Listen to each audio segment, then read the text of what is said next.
Stream starting. 3. Stream starting. Okay.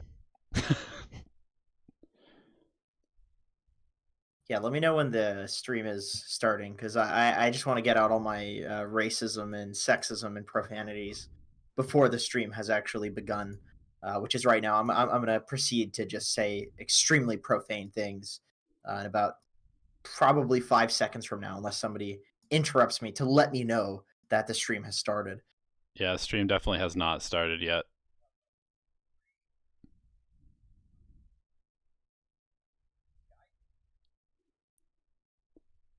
I mean, Why is Sniper underrated? I said I was gonna say the profane things, not you, Scrawlin 100. yeah, for real. Come on. Come on. Give me a break. I love how everybody is just anecdotally taking their pubs and like, why is Lone Druid the best hero in Dota? I've won 3 pubs this week out of 3 pubs that I've played. And all of them were thrown intentionally by the other team. But Lone Druid is the most overpowered hero in Dota, clearly. 100% win rate. Couldn't agree more, man. I also have played 3 pubs with Lone Druid on my team, and the enemy team disconnected. Yeah. Which is great. I also was using a hack to disconnect to the enemy team, but I was picking Lone Druid in those particular games. Nice. That's good. Thank you. I appreciate you. I appreciate your honesty. What do you think of the summit? Did you watch any of the summit? I did not. Why? Was it sexist again? Allegedly. No. I'm not. I watched a little bit of it. None of this is my opinion. I'm having a hard time paying attention to the pro meta right now. It's just kind of boring. Yeah, it's not good if we're bored, man.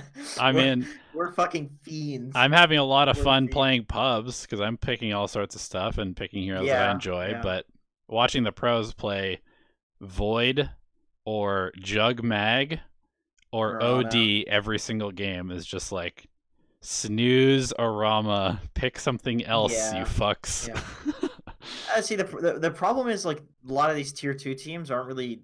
They're not innovators. No, they're not discovering a meta. They're just like playing the really good stuff because, well, I mean, I can't say why all of them do, but against a lot of tier 2 teams, you don't need to come up with some new shit to beat them. Right. Whereas like Team Secret, I mean, it's pretty hard to just go play regular Dota versus Team Secret. Yeah, that's going to be one of the nice things about going into this major is that I'm sure that at least like somebody like EG will have come up with some counter to the Void meta, the OD meta, because that's the thing is like if you're going into a major where if you win it, you qualify for TI, somebody is going to have spent a lot of time figuring out what's good against the heroes that everybody else is picking, and then they're just going to run people over with that. Definitely. Who won, Sumail or Jenkins? I won that game. I actually just finished the game versus Sumail. I was playing Clockwork 4. And I won, so it's probably the best position 4. Right, because you beat Sumail. Although I will say that you're currently on a team and Sumail is teamless, so I mean, I think the guy's kind of washed up at this point. Right? That's true. Nobody wants him. If he was good, he'd be on a team. So right. Yeah, it's like in Dota, you're judged by like how much people want you. And right. If he's not on a team, nobody wants him. Then he actually is no longer on a team that was just at the minor and didn't even win the minor. So clearly, it's just several steps below where you are. Well, yeah, because if he was on that team, then he'd at least be at the minor instead of not at the minor. Right. Exactly. So yeah, he's clearly not, the best mid player in the planet. Agreed. Or, anything like that. Okay. All right. Kind of in a mood today. Don't talk shit about my friend Sumail. Let me tell you, he's my friend. You can't do that.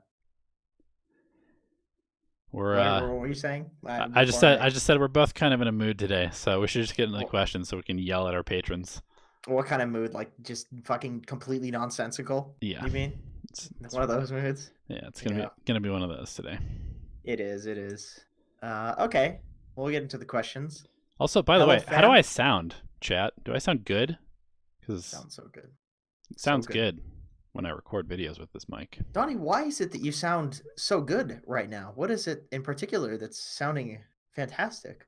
Oh, just a very secret, special supporter for the channel that may have Wow, some this is really sponsorships coming up. Is it really secret? Do we need to, Yeah, I mean, come on, these are the diehard fans I that are mean, watching the it's a secret company called Antlion Audio who may or may not be sponsoring the Whoa, whoa, whoa, channel. whoa, whoa. No, not Antline Audio. It's like Grasshopper Jaguar music or something along those lines. Like something like Oh, that. Um I mean, I think but we should obviously probably like figure out who it obviously is, but I masked the name because I don't want people to know exactly who it is, but it's something along those lines. And anyway, welcome to Alchemy Answers episode, I don't know, 55 or some shit like that, oh guys. god, it still says replay review. Sorry, It I'm does, ruining it your does. intro. Just gonna hear me typing for a second. Oh my, It's very professional. I can't take this anymore. But let me tell you, the sound of those keys, that is absolutely crisp through that Antline Audio mod mic that you have there. Thank you, Mod Mike. Changing my life and changing how everybody experiences me. So anyway, welcome to Alchemy Answers episode 54. Thank you for joining us, and thank you to our patrons for supporting the channel and allowing us to continue to do these shows every single freaking week. If you want to be a patron and have exclusive access to us in Discord to ask questions every single week, patreon.com/Dota Alchemy. Get over there. Check it out. We've got 70 coaching sessions now. I posted another one today. So 70 full hour plus long coaching sessions where either Jenkins or myself is working with a student on a specific topic, hero, role, etc. Lots of that good stuff. The stuff that you guys used to like from BSJ before he got lazy and stopped doing content.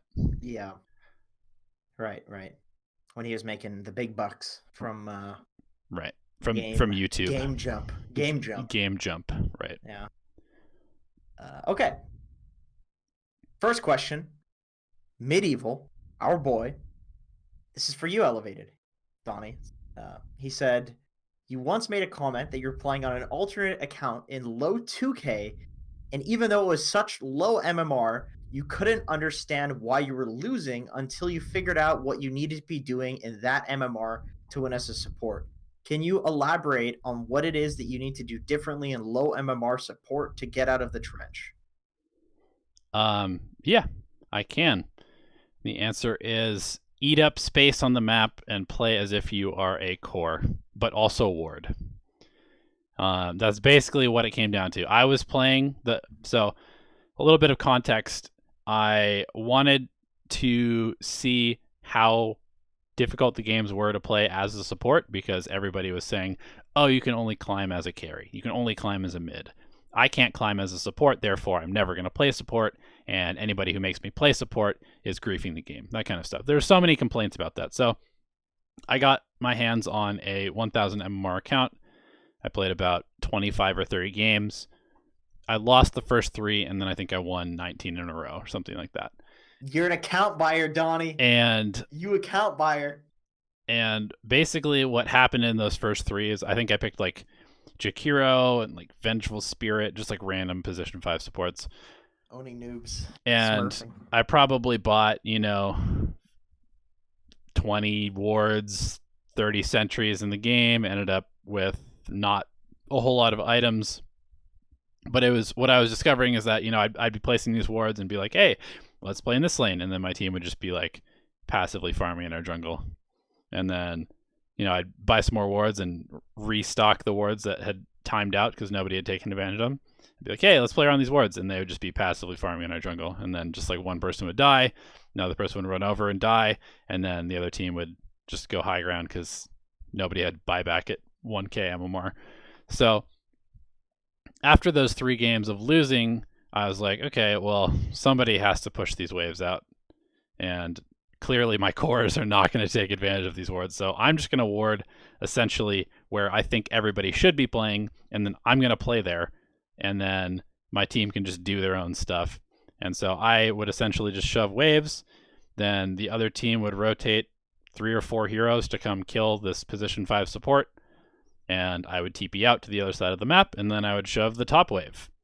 And I would do that until they would run all the way across the map to try and kill me because I was the only hero on my team showing and everybody else in my team was jungling.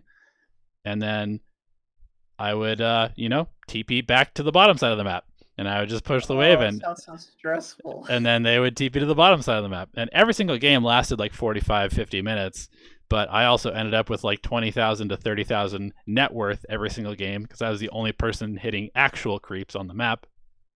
And I also started buying Meteor Hammer on every single hero because it just allowed me to instantly shove a wave and also do tower damage on heroes that didn't have a tower hitting mechanic. But to be honest, you should just pick like Jakiro and Shadow Shaman and just do that and not buy a Meteor Hammer because it's just in your kit to take towers at that point.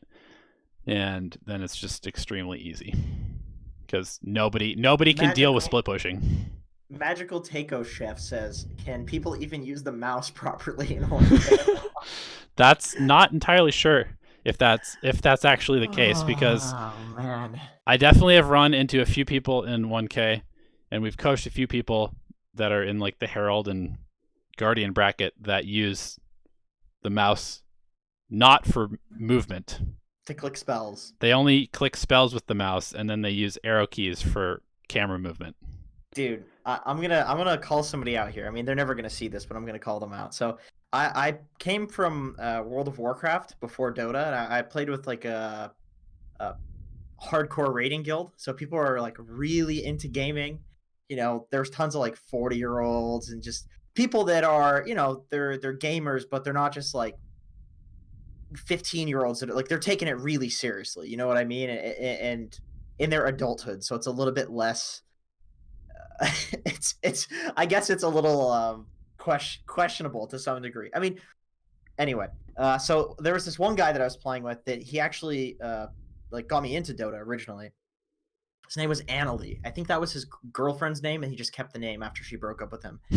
And he was insanely hardcore. And when I'm, making fun of these like 40-year-olds and shit, and basically any adult that's like playing World of Warcraft, getting really fucking into it, like the South Park guy.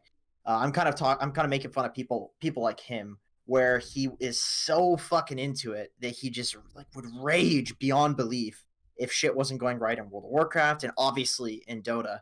And I remember there's this like one game where he was playing Tidehunter, and the game was just going horribly. We were losing like every single fucking team fight. And I was playing with a real life friend of mine, Derek.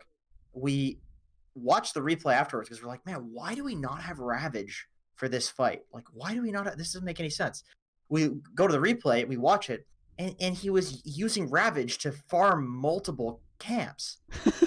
And I kid you not, like, not the type of guy to do it in a griefing way. He was trying hard, right? It's just that we were all really new to Dota, so he was literally just thinking like, I'm going to use my spell that does damage in a huge AoE. To stun creeps. And the worst part about it? We saw his fucking mouse move down and click Ravage on creeps, which has no targeting, so all you have to do is just clicked the spell. Right. All you have to do is press R. There's no need to like use your mouse for anything. Yeah, but I don't even know if he had his spells bound to buttons. I think he was just clicking his spells. And I mean, obviously, like I said, we're all brand new to Dota, but keep in mind, this is a guy that doesn't really have the capacity to grief or to fuck around or to joke, because it's like it was a super serious guild that I was like coming from. Right. And fuck, it was hysterical.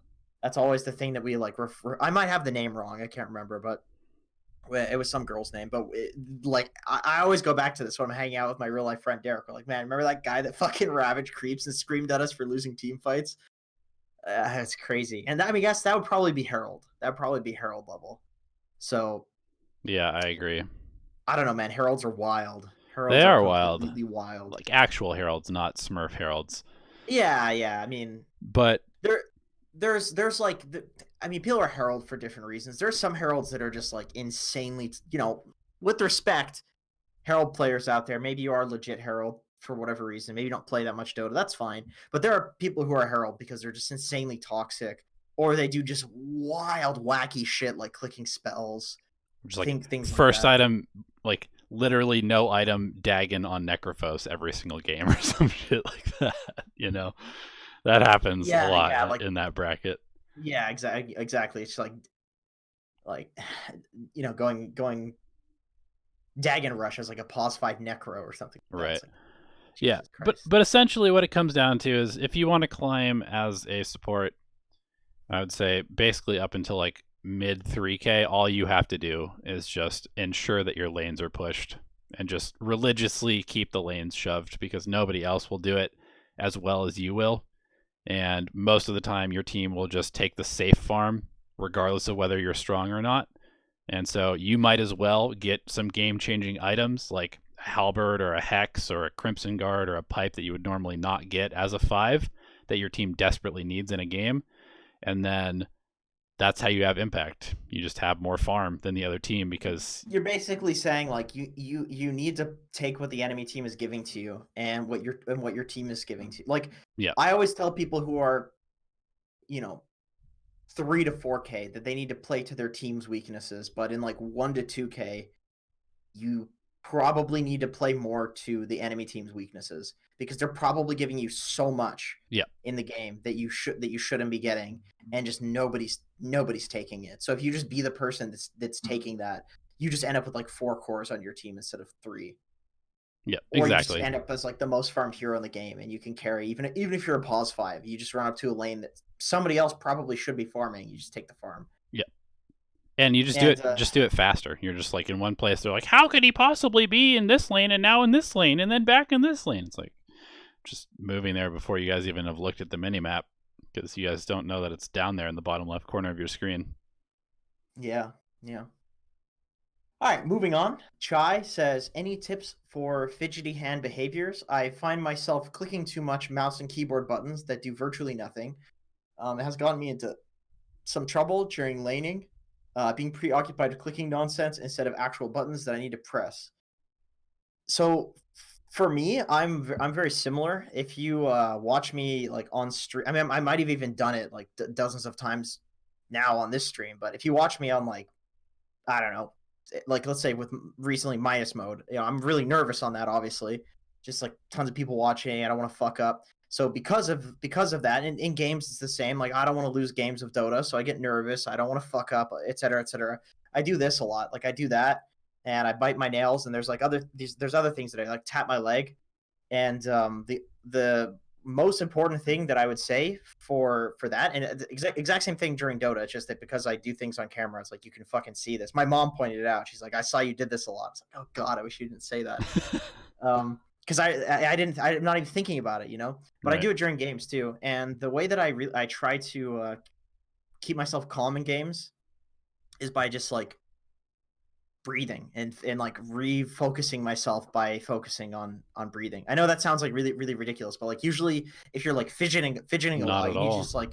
you need to just like take a step back and like fuck man, you're just in reality. Just like chill. You're just a human being in reality. Nothing, there's no immediate thing that's actually going to cause you any real, danger. Your brain is just in like fast mode and in like defense mode for some reason. It's Yeah. honestly some like instinctive plains of Africa bullshit going on, and you just need to breathe and slow down and realize that you have a lot more time to think of things to do, or if you have like social anxiety, you have a lot more time to think of things to say than you're giving yourself credit for. Yeah. It's like there's a lot more time, and you don't need to be doing shit all the time, Yeah, basically. I want to go a little bit ham on this subject because it's something that I've been thinking and talking about quite a bit, but it just doesn't really get, it's not like meta heroes. But here's the deal. Anytime you play Dota, you are going to, or any esport for that matter, any competition, you are going to experience a stress response because it is a stressful experience to be risking, whether it's, your body in a sport, your ego in a video game, anything like that will cause a stress response. And what stress does in your body is your body can't tell whether the stress is I'm going to lose 25 MMR or there's a scary thing. Like, have you ever jumped when Earthshaker echo slams you from out of the fog?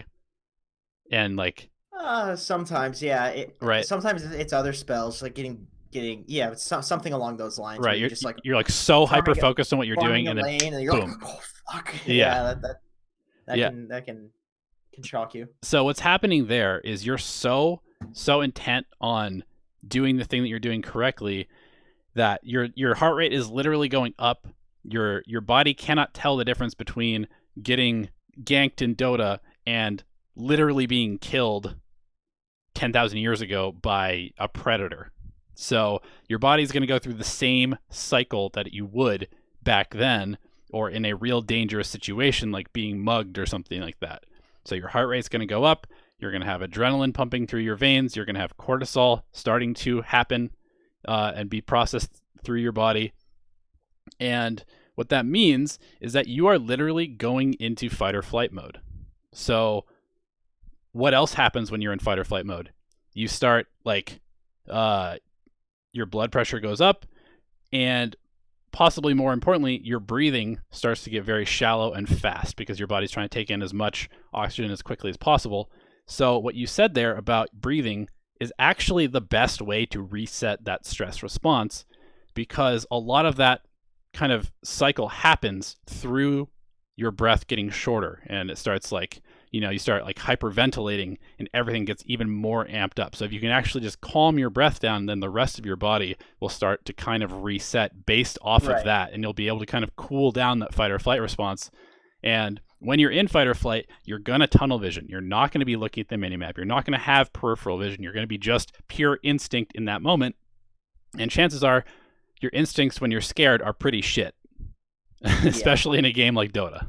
You need a lot of active thinking that goes into the game, so you can't be relying on pure instinct. Yeah. A lot of the meta decisions that need to be conscious are not something that you can have feelings that dictate how you make these decisions, but if you're just tunnel visioning and because of that you're not making decisions, you're just standing in one lane, and then you miss like a window, it just loses a game. Like the most important thing to win in Dota are these every few minutes you make a decision. It's like, okay, maybe I won't go this item. Okay, I'm going to cut the creep wave now. Okay, I'm going to go rotate to this lane because I don't want to play here anymore.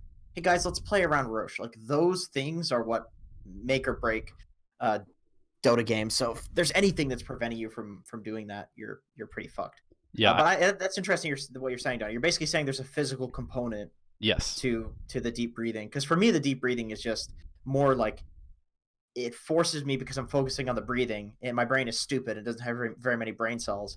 All of my dumb brain cells are focusing just on the breathing, so it can't be thinking about all these other wild things that aren't really very useful thoughts. It's like, yeah, and that's probably part of it too. I mean, distracting yourself from a stressful situation will also allow you to maybe like kind of settle down from that. Like I notice a lot of the time when I'm in a game, like one of those like 50-minute games where everybody's got 6 slots and you're just like, okay, one mistake, we lose the game, and everybody's super tense. You're like trying to make calls, you're trying to get vision up. The other team is just like, you don't know where they are, you have no information. Both of you guys are like trying to wait for the other team to make a mistake and jump on them. And I'll find myself sometimes in those scenarios where I'm just like, well, I actually haven't thought ahead about what I want to do for the last like 10 minutes. I've literally just been clicking my mouse and just like trying to follow and like stare at the minimap and figure out what's going on. And I haven't actually planned anything. And most of the time in Dota, planning like 5 minutes ahead will win you the game.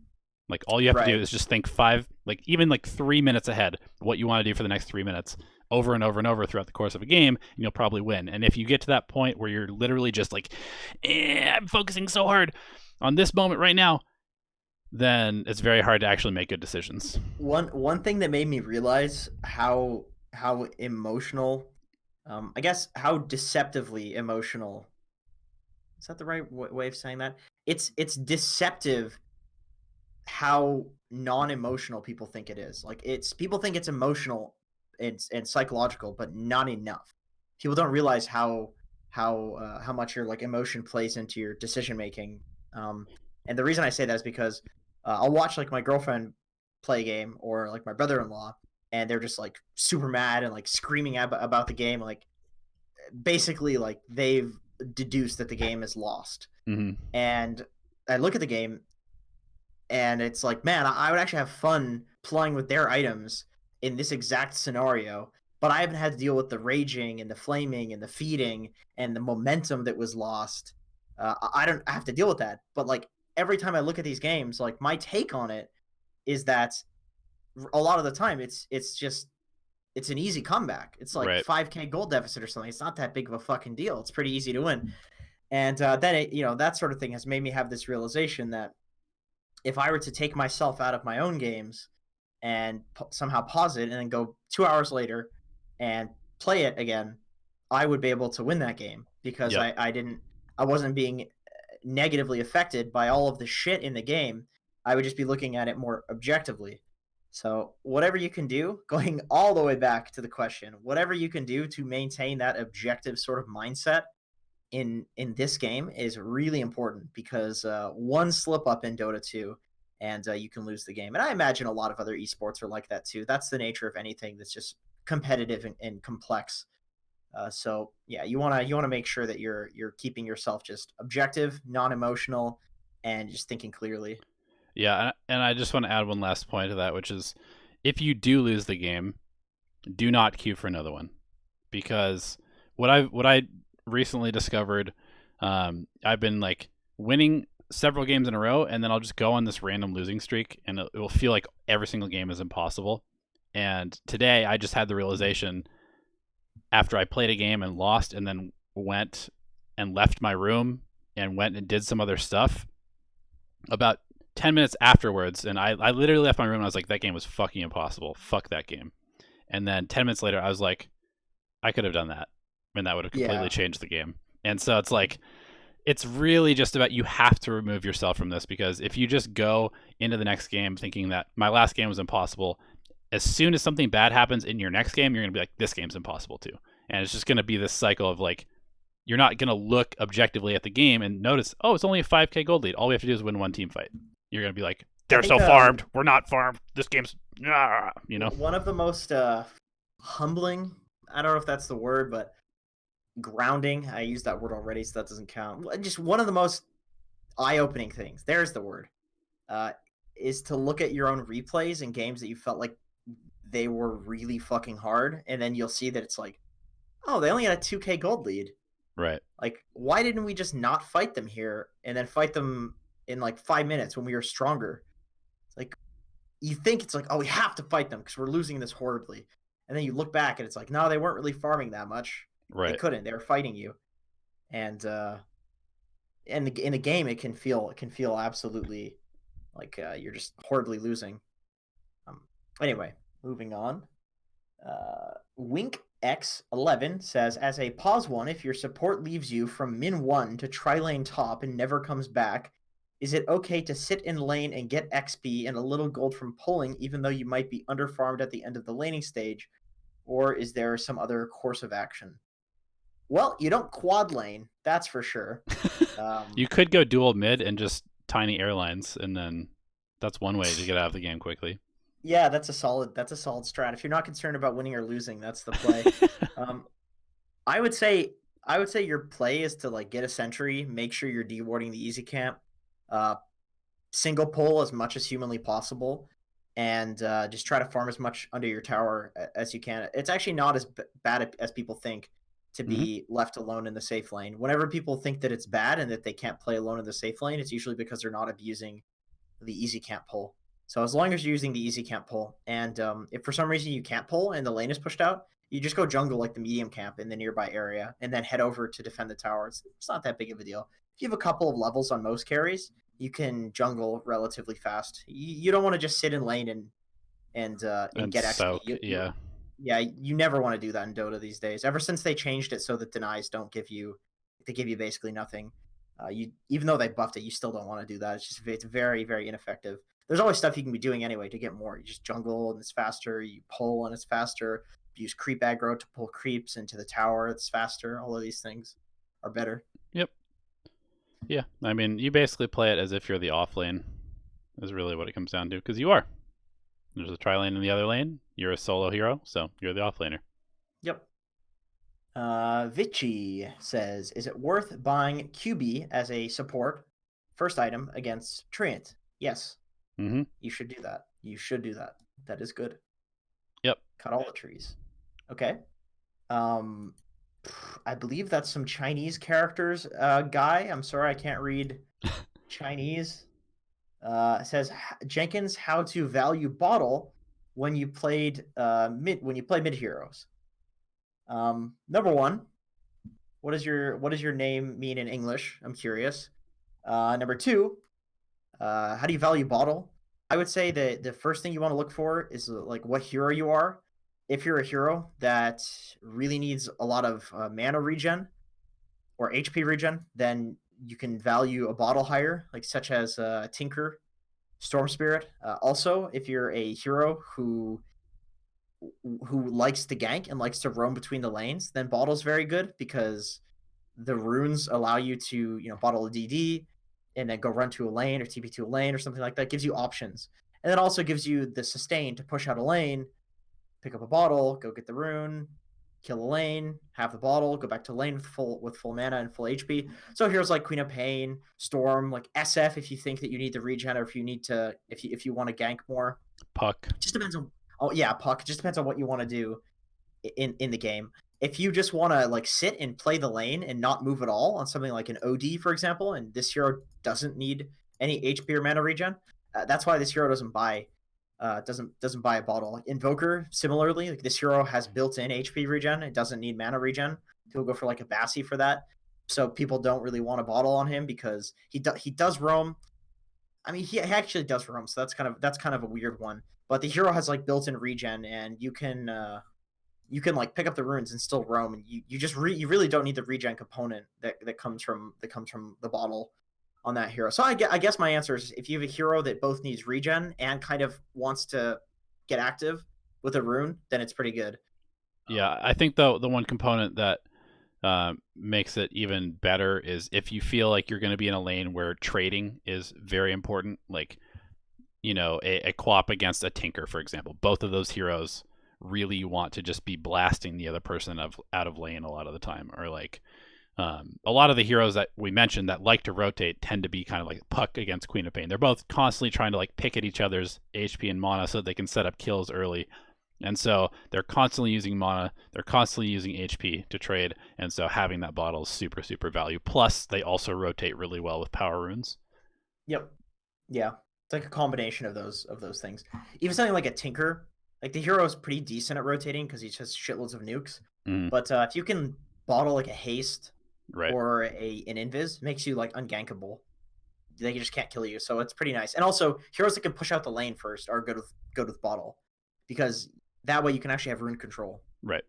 If you have heroes that like can't push out the lane and you get a bottle, what happens if the enemy team just pushes the lane on you every time the runes spawn? Like 100% of the time, they're gonna either deny you an entire wave, or you're not gonna get the rune. So why would you get a bottle? Right. So Then you yeah, just have 600 gold of nothing in your inventory. exactly. You need some sort of like wave push, or to be dominating the lane so hard that you can just push it by like killing the range creep, sort of thing.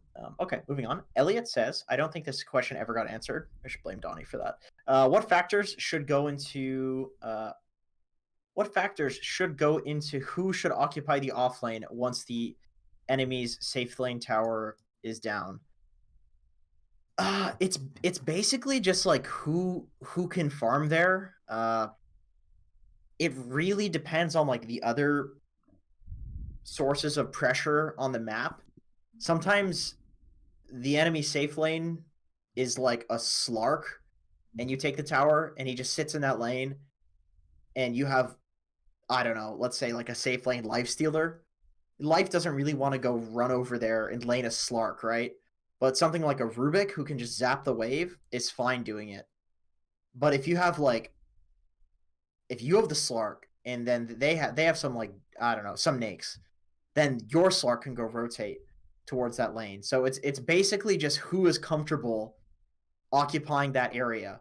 And a lot of the time, because you took their safe lane tower, that area is usually one of the safer places on the map to play, and it's near the triangle. So a lot of the time it is the carry. Sometimes it's the support. and sometimes it's the offlaner because nowhere else that you can go on the map will make space, and you need to be the one making space. That's basically my answer. It's more so about like heroes. What the heroes want to do. What are heroes able to do? If you're like a Sand King, you can lane fucking anywhere. So you just want to make sure that your heroes are placed around the map in the most dangerous possible place that's not dangerous for them. So Sand King, you just go to literally whatever the most dangerous lane is. It's easy with him because he can't die in that lane 99.9% of the time. But yeah, mostly it's your carry though, or a support. Yeah, I think ideally also you would like to have it be somebody that can kind of create some sort of pressure on that tier 2 as well, because that's kind of the most useless place for the enemy to have to go to, is defend their safe lane tier 2. Like it's such a terrible tower to have to go defend because it's like very far away from anything useful happening and kind of far away from jungle camps a lot of the time as well. So that's why heroes like Sand King are so good for doing that, or a hero like Wraith King that can push the wave and then skeleton the next wave and go jungle and jungle his way back into the triangle. Yep, I agree. That's it for questions, by the way. We have a few from chat. I saw a couple here. Photo Minded says, "Boys, I'm not on your Discord. Is it too late to donate for a review?" Well, this particular stream is Q&A, but our replay review is on Thursday. In 2 days. So if you would like to have a replay reviewed, it's never too late. We do it every week. So hit up your boys. Yeah. Somebody else said something about Beastmaster. Jenkins, are you still coaching? You're comfortable coaching 4.5k mid? I'm probably gonna put a couple coaching sessions next week. We'll see. Jenkins, I feel as though Beastmaster is a very viable hero at the moment, with the Hawk being incredibly strong given the lack of sentries available. I have an 89% win rate with this hero on this patch. Yes, I believe that hero is absolutely broken right now. I think Beastmaster is incredibly good. You just have to look out for like illusion heroes. If you get picked like Naga against you in lane, it can feel really bad. And Chen really destroys Beastmaster. Yeah, as well. But nobody probably plays Chen. Takes below the board. like Yeah, Immortal. I mean, you get like a Mirana, Yeah. just spawn a board, Mirana arrows it, easy. What's your opinion on the ranged offlane heroes in the meta? Which ones?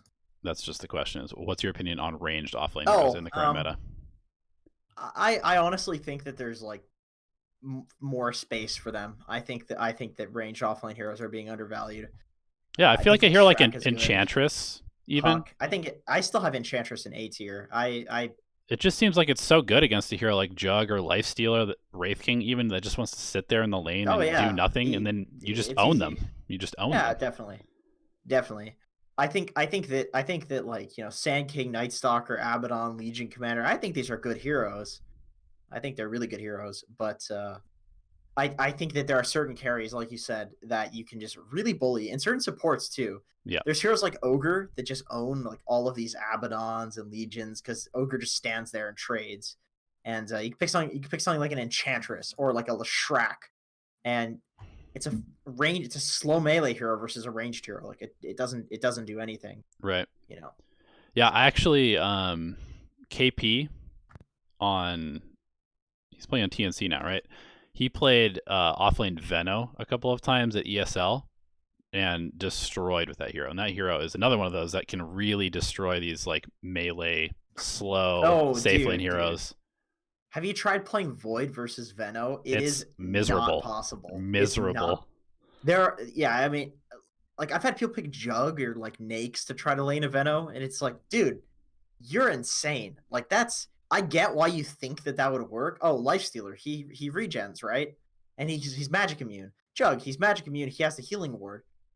No amount of magic immunity and sustain can sustain through Veno's damage because you just max the W now. Yeah. Like everybody used to max the Plague Ward, but you just max the W, and you're farming a little bit slower with the Plague Wards, but the W is still applied with the Plague Wards, so you're still farming pretty quickly. Right. And it's almost unlaneable. What's the damage? It does like if you hit somebody once, it does because it's like 15 seconds, right? That it lasts for or something insane like that.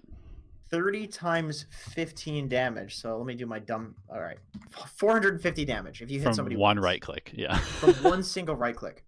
450 fucking damage Wait, from one right click. doesn't it tick every 3 seconds, or is that the Gale that does that? That's the Gale. Gale ticks every 3 seconds. And Okay. Gale's an insane ability too. Right. Gale does like 500 damage or something. It does 100 initial and 105 times 5. So that's like 600 damage. Gale does more than 600 damage. Yeah, I'm pretty sure that this hero is completely bananas, and I don't mean that as just Bananamancer. I think it's actually really, really good. Okay, so I agree. I the think talents are fucking insane. His talents are Venom so good. in a lot of games is absolutely broken. But the problem with this hero is that number one, he's really dog shit in the first like 2 levels. Yeah. He needs like quite a few levels to come online, and there are certain heroes that just don't give a fuck about Veno. Right. Like Lycan, for example. So I think if you are picking Veno, you need to make sure to like block off those heroes that really own him, like Lycan and Weaver, just these heroes that basically run through all of the slows and don't give a fuck. Right. Which is fine. Plenty of heroes are like that, right? We were just saying how Beastmaster is a good hero, but you have to block out the Naga. You have to block out the PL because these heroes fucking destroy Beastmaster. Right. So you need something that that if you don't want to pick 2 heroes, or you don't want to pick multiple heroes that get countered by the same shit. And then they just pick one hero, they win the game. Exactly. Yeah, you can't do that. You need to cover all your bases. Somebody was asking about the build on Beastmaster. I think 100% of the time you need to max Hawk and Boar just because of the farming speed that it gives you. Mm-hmm. Is Veno jungle legit, or should he really be in lane due to his harass? I mean, Veno jungle might be fine. The only problem is you're basically guaranteeing that your offlaner gets cucked, and you could also just win the offlane, right? If you're doing that, why don't you just put the Veno offlane, right, and then dual lane it? Yeah. I do think playing Veno in like a side lane and going to jungle when your support leaves, or stacking the jungle for Veno or something like that, that's fine. That's good. Like, you want to abuse the jungle on Veno at some point, but I don't think hard jungling is the play. I don't think that's the play on Enigma either. I think that there was a while people were doing it, but it wasn't.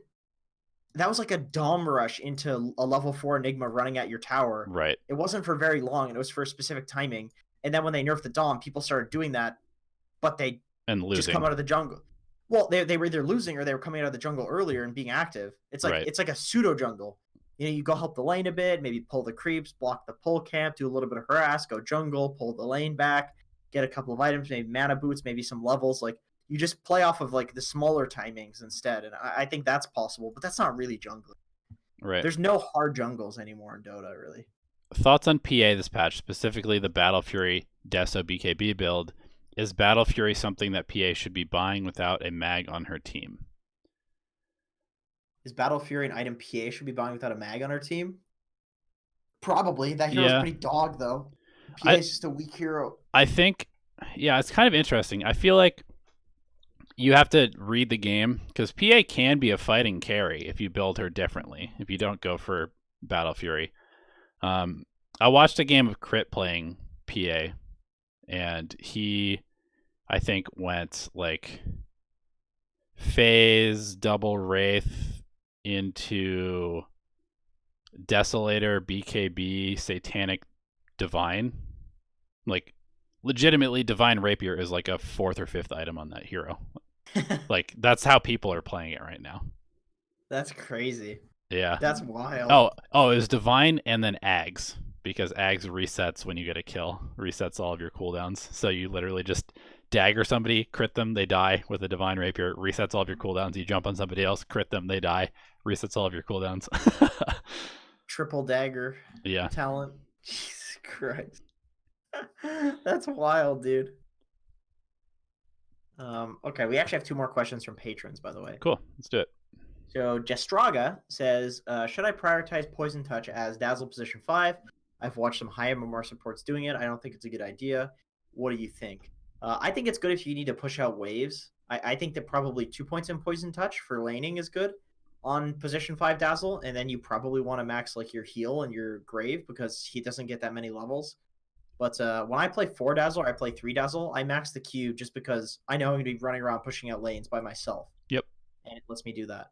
But that's only because I get a lot of levels. I think like 2 points in it for laning, and then probably max your 2 points in grave, and then like max your heal. Yep, That's I probably the play. agree. I'm sorry if I'm being repetitive, but I'm new to the game. Only played 40 hours, but really interested in the game. Can you suggest some guides to learn fast? Yeah, there's a good channel called Dota Alchemy on YouTube. It's a little bit too Great, advanced though. If you ask Reddit, great everybody will say handle. watch Purge's guides on. Yeah, that's true. We don't have any like super beginner stuff. Yeah, I Purge def is Purge is good. Purge's guide is good. yeah Purge's Super his beginner. whole beginning series. Watching him teach day 9, I think, was probably really good for beginners too. Oh, that's got to be a good one. Yeah, that's got to be a really good one. Purge is a fucking gem, man. That guy's a gem to the community. All right, Holy Love, which by the way, that's a Chinese characters guy that I was referring to. He let me know what his name meant. Nice. Said that further, what is the proper way to buy a bottle? I always buy a salve and immediately rush for a bottle, but I found that often I run out of regen, and once I had my bottle, my opponent already has 2 Wraith Band or Talisman, and I can no longer trade. What is the solution here? Uh, that's a hard one. Take better trades. It's kind of hard to Yeah, tell without looking at your mechanics in the laning yeah. stage. I would say that probably most of the time, unless you're playing something like a Tinker or a Zeus, that's gonna just push out the wave and like spam spells. You don't want to go salve bottle. You probably want to go salve null talisman or wraith band or whatever, and then bottle. Which I don't think any agi heroes build bottle, but anyway, it doesn't matter. You probably want to build one minor item because otherwise you're gonna get totally dumpstered. And feel free to keep sending out regen, by the way, like salves, if that's what you need to get last hits in lane. That's perfectly fine. Sometimes the enemy team is just trading a bunch of shit and trading last hits in order to get your HP low, and then they get future last hits because you have to stand back to salve or because you can't lane. Like, it's an investment. So if they're making you do that, then just buy the salve. It's not worth losing the lane because like they're willing to lose last hits in order to harass you. Storm or Ember? I would say honestly, probably on like Storm, Storm or Ember. It's like salve one of your like. Well, you should send out a salve and then finish your first Wraith Band or your first Null Talisman. That's like where you just buy the recipe. So that's not that much gold. Then you go for the bottle. Maybe even send out like a second salve before the bottle, and that's fine. I think if the enemy mid has like a one, if you're playing Ember or Storm and the enemy mid has a one Wraith Band or Null Talisman advantage, it doesn't matter. You should just use your spells to get last hits. So like that shouldn't matter. That shouldn't mean that you're losing the lane. Yeah, agreed. I saw kind of an interesting question in chat. Is that all of the patron questions? Yep. Which is an options question, which is auto attack versus standard. Yeah, versus never. Which mode do the pros mostly use? Well, I'm going to say that 90% of pros do not have auto attack. They use standard. Sumail plays with auto attack, I believe, which is insane. But people play like legacy keys and shit, and I think that's insane as well. Agreed. So I wouldn't recommend doing that, but if that's your comfort, feel free. Whatever's comfortable for you. That's all that really matters in Dota. But most people play with standard. Yep. Cool. All right. I think we should call it there. All right.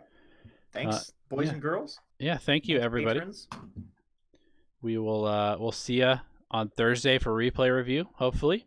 And if any of you guys have any questions over the next couple of days or until next week, you can always ask us in Discord, which you can get access to. Donnie, this is slow. I don't know what's going on. Sorry, I'm kind of tired.